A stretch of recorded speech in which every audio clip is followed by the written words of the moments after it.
I'd like to welcome Glenn Grayson, Managing Director of Aruma Resources.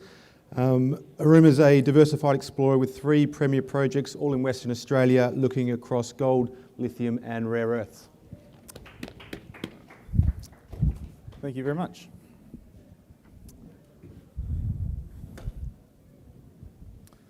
As you said, diversified exploration. We're looking for several commodities, gold primarily, moved into lithium a few years ago and sort of morphing into rare earths and base metals currently. Usual disclaimers. Let's be quick. So corporate snapshot, 200 million shares on issue, market cap at the moment of a bit over 6.5 million, $3 million in the bank at the moment, so we're well funded going forward. What we do really well is get some money back from the government each year in an R&D rebate. Last year we got back over $800,000, and that's based on a model that we do each year based on gold in volcanoclastics at the moment, which I'll elaborate on a little bit further. But it means we spend our money in the ground about 1.4 times. So I've got 5 projects, all in Western Australia. It really is a great place to do work, as we all know here. Up in the Yilgarn, I've got a gold project at Melrose, which is around the old Northern Star Paulsens mine that's currently being operated by Black Cat Syndicated. Closer to Newman, I've got Saltwater, which is a gold rare earths target. Down in the Yilgarn, 2 gold projects, one at Carter Well, which is only just granted, and at Salmon Gums, closer to Esperance, and a lithium project at Mount Deans, which is just south of Norseman. So of the 5 projects, 3 that I really like are, I'll talk about more, Saltwater, Mount Deans and Salmon Gums. So what sets me apart, or Aruma apart, as I said, is the way we peg the ground. So we go looking for the prospective geology that fits our gold in volcanoclastics model, but it has to be overlooked for whatever reason and really underexplored. So at Salmon Gums was always mapped as part of the Albany-Fraser zone south of the Yilgarn. We know that's not the case. It is Norseman style mineralisation. Carter Well was always mapped by GSWA as granite, but it's the upper part of a mafic sequence of a greenstone belt. Mount Deans has outcropping pegmatites. Tantalum resource from 2002 was never sampled for lithium. And Saltwater, the local station owners up there have been successfully prospecting nuggets out of the creek systems up there, so pretty much undrilled and untested. First one I'll go into is Salmon Gums. As I said, always mapped as part of the Albany-Fraser zone. The Kundalee Fault here was always the southernmost extent of the Yilgarn. Pantoro are currently mining their Scotia project here. They've got about a 2 million ounce resource, and it's definitely Norseman style mineralisation. It's quartz vein with arsenopyrite, and as you can see over, not quite nice grades. Last year we drilled an RC hole at Salmon Gums that hit some Norseman style mineralisation over this Thistle project here. 5 metres at 50 grams, only 42 metres down a hole. And early this year I did an RC program to extend the mineralisation. Was successful in extending the mineralisation, but I didn't hit the same tenor of gold mineralisation. So recently we've been in there with a diamond rig, drilling some core in the wheat fields there, which you don't get too many drill rigs in the growing wheat. And we've successfully hit that structure that hosts the 5 at 50. It is a nice developed quartz lode with arsenopyrite disseminated through it, and we think that's going to help us now with the geology model. So going forward at Salmon Gums, it's going to be really working out what's going on with the geology from this core and taking that forward.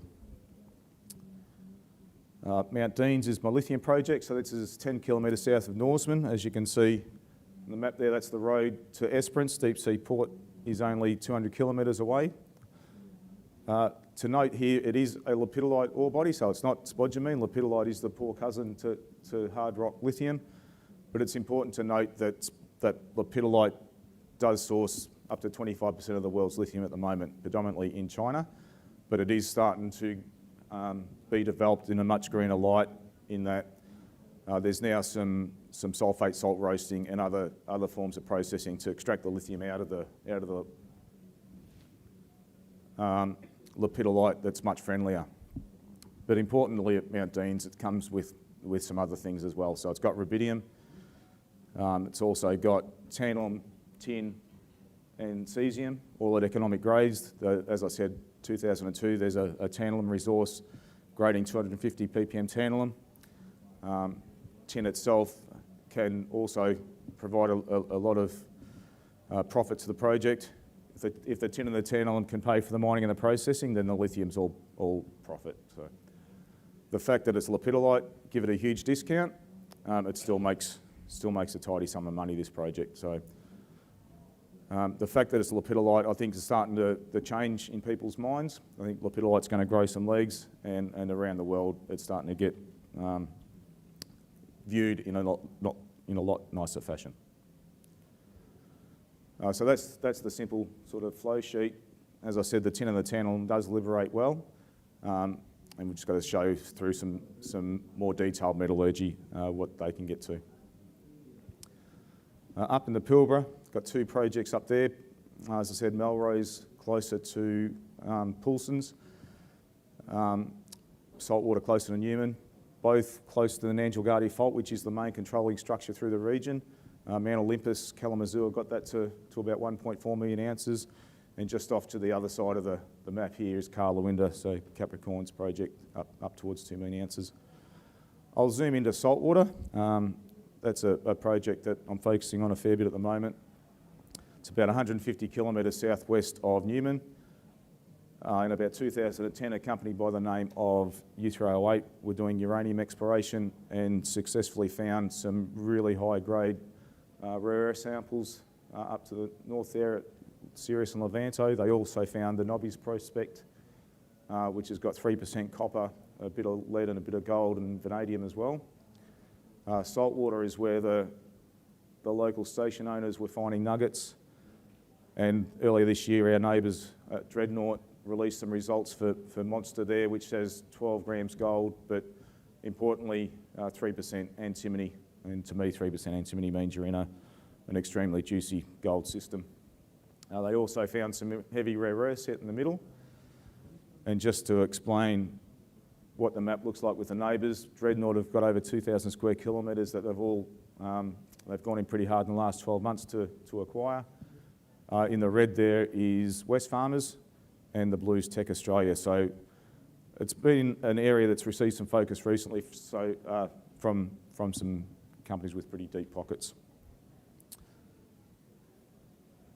So back to the geology.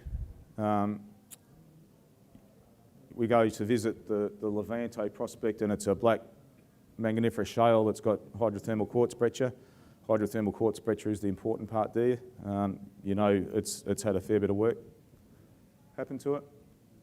Down at Saltwater, the same rocks, so the black manganiferous shale with the hydrothermal quartz breccia.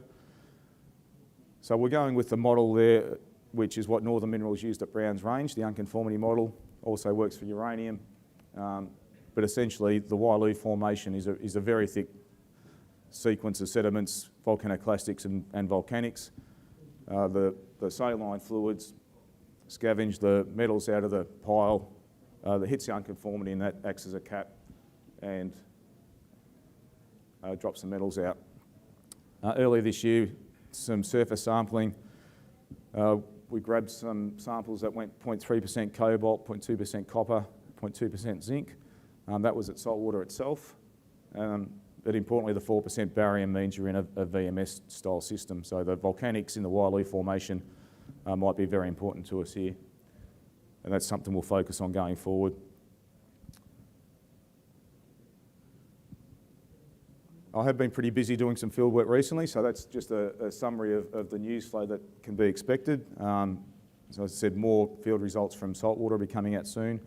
That drilling that I haven't quite finished yet doing at Salmon Gums, that'll come out in the next couple of weeks with some news results, probably another 5 to 6 weeks after that. An additional field work at Saltwater and at Carterwell, an initial program. And I need to do some diamond drilling at Mount Deans to get a bit of core for some detailed met test work on what I can do with the pegmatites there. So the highlights for Aruma in the last 12 years is that we have done a lot of work into the ground and been successful in our drilling. So Mount Deans and at Salmon Gums, very successful.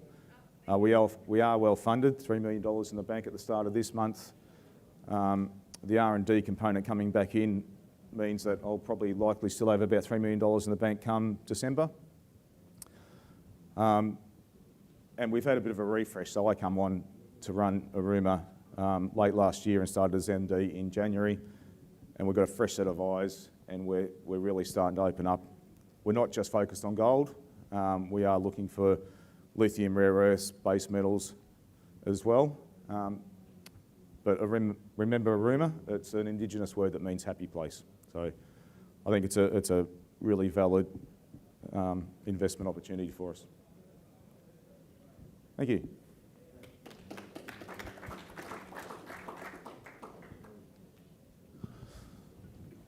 Questions? Any questions? My question, Glenn, is you're spreading yourselves fairly thin there, it seems.